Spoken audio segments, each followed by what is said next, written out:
السلام علیکم، بسم اللہ الرحمن الرحیم۔ آج میری ویڈیو کا عنوان ہے کافروں کی مایوسی۔ ہجرت کے بعد گو برابر اسلام ترقی کرتا رہا اور ہر محاذ پر کفار کے مقابلے میں مسلمانوں کو فتوحات بھی حاصل ہوتی رہیں اور کفار اپنی چالوں میں ناکام و نامراد بھی ہوتے رہے، مگر پھر بھی کفار برابر اسلام کی بیچ کنی میں مصروف ہی رہے اور یہ آس لگائے ہوئے تھے کہ کسی نہ کسی دن ضرور اسلام مٹ جائے گا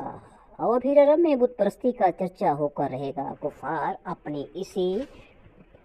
مہم امید کی بنا پر برابر اپنی اسلام دشمنی اسکیموں میں لگے رہے اور طرح طرح کے فتنے برپا کرتے رہے،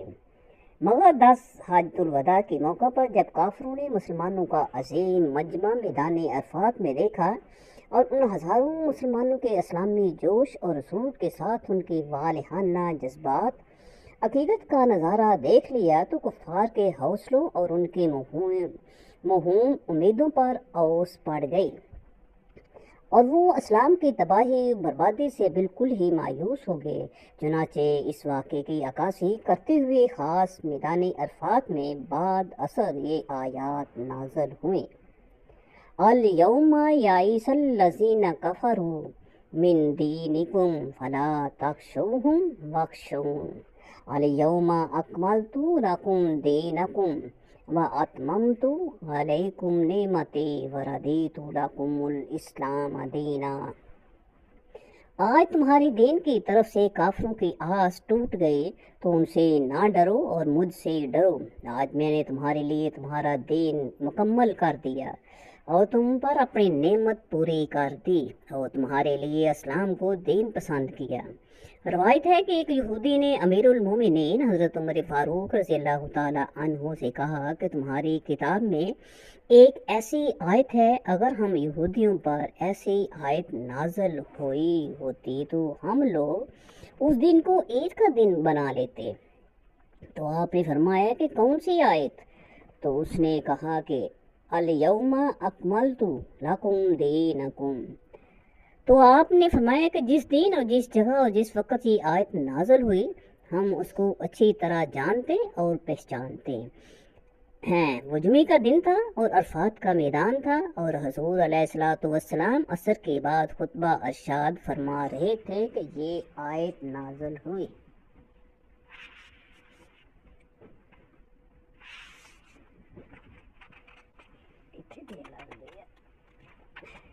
یہ آیت نازل ہوئی، آپ کا مطلب یہ تھا کہ اس آیت کے نزول کے بعد تو ہماری 2 عیدیں تھیں، ایک تو عرفہ کا دن، یہ بھی ہماری عید کا دن ہے، دوسرا جمعے کا دن، یہ بھی ہماری عید ہی کا دن ہے، اس لیے اب الگ سے ہم کو عید منانے کی کوئی ضرورت نہیں۔ یہ بھی روایت ہے کہ اس آیت کے نزول کے بعد حضرت امیر المومنین فاروق اعظم رضی اللہ تعالی عنہ رونے لگے تو حضور علیہ الصلوۃ والسلام نے دریافت فرمایا کہ اے عمر تم روتے کیوں ہو؟ تو آپ نے عرض کیا یا رسول اللہ ہمارا دین روز بروز بڑھتا جا رہا ہے، لیکن اب جب کہ یہ دین کامل ہو گیا ہے تو یہ قاعدہ ہے کہ ہر کمال راز والے کہ جو چیز اپنے کمال کو پہنچتی ہے وہ گھٹنا شروع ہو جاتی ہے۔ پھر اس آیت سے وفات نبوی کی طرف بھی اشارہ مل رہا ہے، کیونکہ حضور علیہ الصلوۃ والسلام دین کو کامل کرنے ہی کے لیے دنیا میں تشریف لائے تھے، تو جب دین کامل یعنی کہ مکمل ہو چکا تو ظاہر ہے کہ حضور علیہ الصلوۃ والسلام اب اس دنیا میں رہنا پسند نہیں فرمائیں گے۔ اللہ تعالیٰ نے اس آیت میں اس بات پر مہر لگا دی کہ اب کافروں کی کوئی کوشش بھی اسلام کو ختم نہیں کر سکتی، کیونکہ کفار کی امیدیں آس پر نا امید یاس کے بادل چھا گئے ہیں، کیونکہ ان کا اسلام کو مٹا دینے کا خواب اب کبھی بھی شرمندہ تعبیر نہ ہو سکے گا۔ اس آیت نے اعلان کر دیا کہ دین اسلام مکمل ہو چکا ہے۔ اب اگر کوئی یہ کہے کہ اسلام میں فلاں مسائل ناقص رہ گئے ہیں یا اسلام میں کچھ ترمیم اور اضافے کی ضرورت ہے تو وہ شخص کذاب اور جھوٹا ہے اور در حقیقت وہ قرآن کی تکذیب کرنے والا ملحد اور اسلام سے خارج ہے۔ دین اسلام بلا شبہ یقیناً کامل اور مکمل ہو چکا ہے، اس پر ایمان رکھنا ضروریات دین میں سے ہے۔ اسلام علماء تفسیر کا بیان ہے کہ ایک دن حضور صلی اللہ علیہ وسلم نے واضح فرمایا اور قیامت کی ہولناکیوں کا اس انداز میں بیان فرمایا کہ سامعین متاثر ہو کر زاروں قطار رونے لگے اور لوگوں کے دل دہل گئے اور لوگ اس قدر خوف و ہراس سے لرزہ براندم ہو گئے کہ 10 جلیل القدر صحابہ کرام حضرت عثمان کے مکان پر جمع ہوئے، جن میں حضرت ابوبکر صدیق، حضرت علی، حضرت عبداللہ بن مسعود، حضرت عبداللہ بن عمر، حضرت ابو ذر غفاری اور حضرت سالم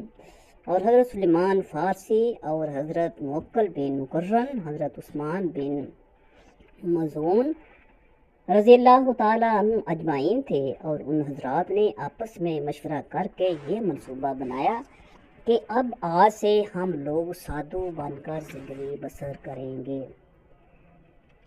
ٹاٹ وغیرہ کے موٹے کپڑے پہنیں گے اور روزانہ دن بھر روزے رکھ کر ساری رات عبادت کریں گے، بستر پر نہیں سوئیں گے اور اپنی عورتوں سے الگ رہیں گے،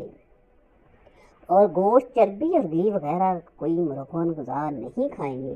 نہ کوئی خوشبو لگائیں گے، اور سادھو بن کر روئے زمین میں گشت کرتے پھریں گے۔ جب حضور صلی اللہ علیہ وسلم کو صحابہ کرام کے اس منصوبے کی اطلاع ملی تو آپ نے حضرت عثمان سے فرمایا کہ مجھے ایسی خبر معلوم ہوئی ہے، تم بتاؤ کہ واقعہ کیا ہے؟ تو حضرت عثمان اپنے ساتھیوں کو لے کر بارگاہ نبوت میں حاضر ہوئے اور عرض کیا، یا رسول اللہ، حضور کو جو اطلاع ملی ہے وہ بالکل صحیح ہے، اس منصوبے سے باجوز نیکی اور خیر طلب کرنے کے ہمارا کوئی دوسرا مقصد نہیں ہے۔ یہ سن کر حضور اقدس صلی اللہ علیہ وسلم کے جمال نبوت پر قدر جلال کا ظہور ہو گیا، اور آپ نے فرمایا کہ میں جو دین لے کر آیا ہوں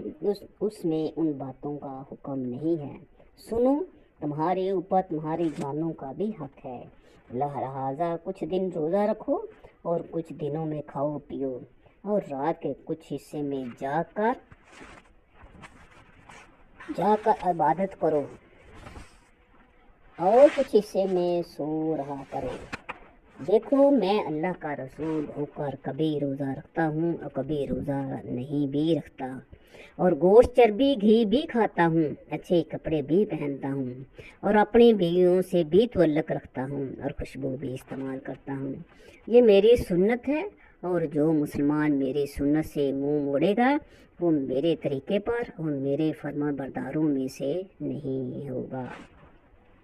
اس کے بعد صحابہ اکرام کا ایک مجمع جمع فرما کر آپ نے نہایت ہی مؤثر واعظ بیان فرمایا، جس میں آپ نے برملا ارشاد فرمایا کہ سن لو، میں تمہیں اس بات کا حکم نہیں دیتا کہ تم لوگ سادھو بن کر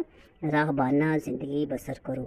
میرے دین میں گوشت وغیرہ لذیذ غذاؤں اور عورتوں کو چھوڑ کر اور تمام دنیاوی کاموں سے قطع تعلق کر کے سادھوؤں کی طرح کسی کٹی یا پہاڑ کی کھو میں بیٹھ رہنا یا زمین میں گشت لگاتے رہنا ہرگز نہیں ہے۔ سن لو، میری امت کی سیاحت جہاد ہے،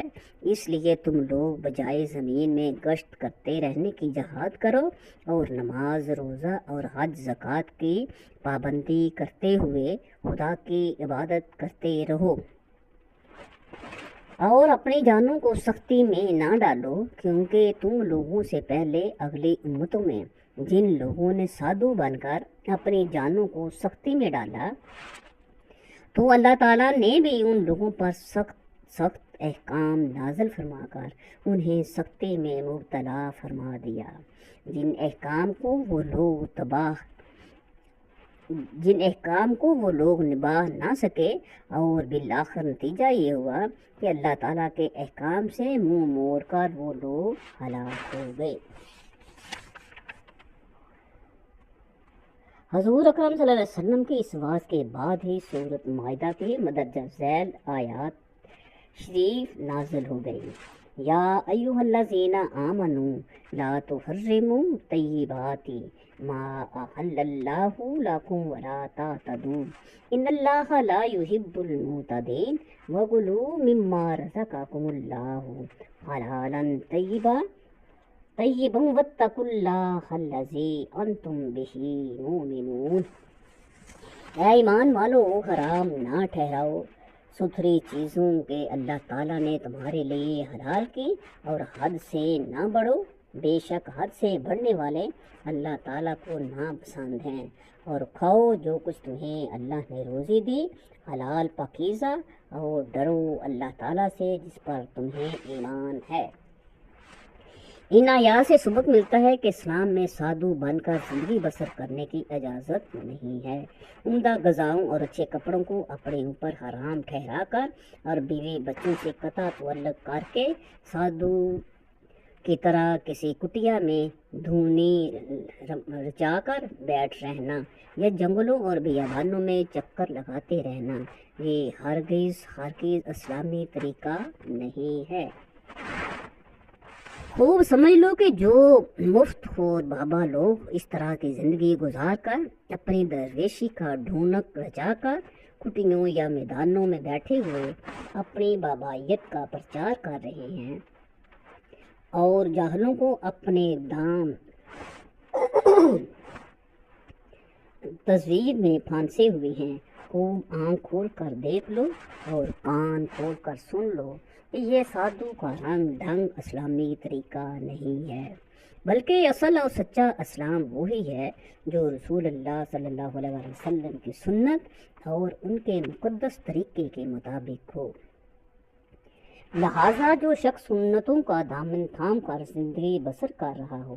در حقیقت اسی کی زندگی اسلامی زندگی ہے، اور صوفیہ کرام کی درویشانہ زندگی بھی یہی ہے۔ سمجھ لو کہ نبوت کی سنتوں کو چھوڑ کر زندگی کا جو طریقہ بھی اختیار کیا جائے وہ در حقیقت نہ اسلامی زندگی ہے نہ صوفیہ کی درویشانہ زندگی۔ لہٰذا آج کل جن باباؤں نے راہبانہ اور سادھوؤں کی زندگی اختیار کر رکھی ہے، ان کے اس طرز عمل کو اسلام اور بزرگی سے دور کا بھی کوئی تعلق نہیں ہے۔ مسلمانوں کو اس سے ہوشیار رہنا چاہیے اور یقین رکھنا چاہیے کہ یہ سب مکروہ کا خوبصورت جال بچھائے ہوئے ہیں، جس میں بھولے بھالے عقیدت مند مسلمان پھنستے رہتے ہیں اور اس بہانے بابا لوگ اپنا الو سیدھا کرتے رہتے ہیں۔ ایک سچی حقیقت کا اظہار ہو اور حق کا اعلان ہم عالموں کا فرض ہے، جس کو ہم ادا کر رہے ہیں۔ مانو نہ مانو، آپ کو یہ اختیار ہے، ہم نیک و بد جناب کو سمجھائے جائیں گے۔ قرآن مجید نے بار بار اس مسئلے پر روشنی ڈالی اور اعلان فرمایا کہ ہر کافر مسلمان کا دشمن ہے، اور کفار کے دل و دماغ میں مسلمانوں کے خلاف ایک زہر بھرا ہوا ہے، اور ہر وقت اور ہر موقع پر کافروں کے سینے مسلمانوں کی عداوت اور کینے سے آگ کی بٹی کی طرح جلتے رہیں گے، آگ کی بٹی کی طرح جلتے رہتے ہیں۔ لیکن سوال یہ ہے کہ کفار کے تین مشہور فرقوں یہود، مشرکین اور نصارہ میں سے مسلمانوں کے سب سے بڑے اور سخت ترین دشمن کون ہیں، اور کون سا فرقہ ہے جس کے دل میں نسبتاً مسلمانوں کی دشمنی کم ہے؟ تو اس سوال کے جواب میں سورۃ مائدہ کی مندرجہ ذیل آیت شریفہ نازل ہوئی ہے۔ لہٰذا اس پر کامل ایمان رکھتے ہوئے اپنے بڑے اور چھوٹے دشمنوں کو پہچان کر ان سبوں سے ہوشیار رہنا چاہیے۔ ارشاد خداوند ہے کہ لَتَجِدَنَّ أَشَدَّ النَّاسِ عَدَاوَةً لِلَّذِينَ آمَنُوا الْيَهُودَ وَالَّذِينَ أَشْرَكُوا وَلَتَجِدَنَّ أَقْرَبَهُم مَّوَدَّةً لِلَّذِينَ آمَنُوا الَّذِينَ قَالُوا إِنَّا نَصَارَىٰ ذَلِكَ بِأَنَّ مِنْهُمْ قِسِّيسِينَ وَرُهْبَانًا وَأَنَّهُمْ لَا يَسْتَكْبِرُونَ۔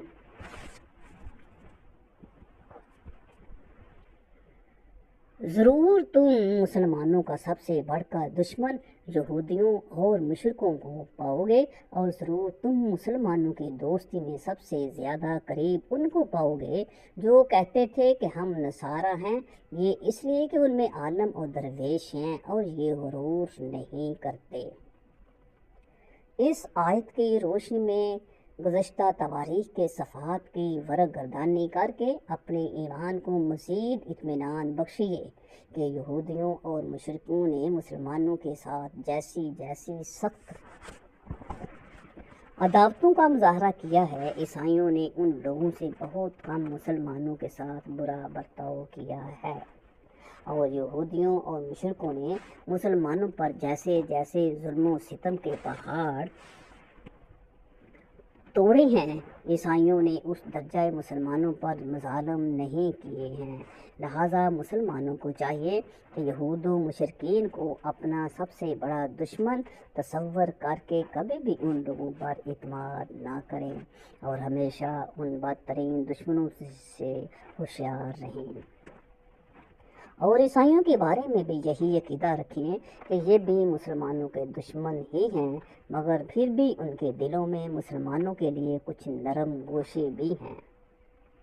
اس لیے یہ یہودیوں اور مشرکوں کی یہ نسبت کم درجے کے دشمن ہیں۔ یہی اس آیت مبارکہ خلاصہ اور مطلب ہے جو مسلمانوں کے واسطے ان کے چھوٹے بڑے دشمنوں کی پہچان کے لیے بہترین شمع راہ بلکہ روشن کا منارہ ہے۔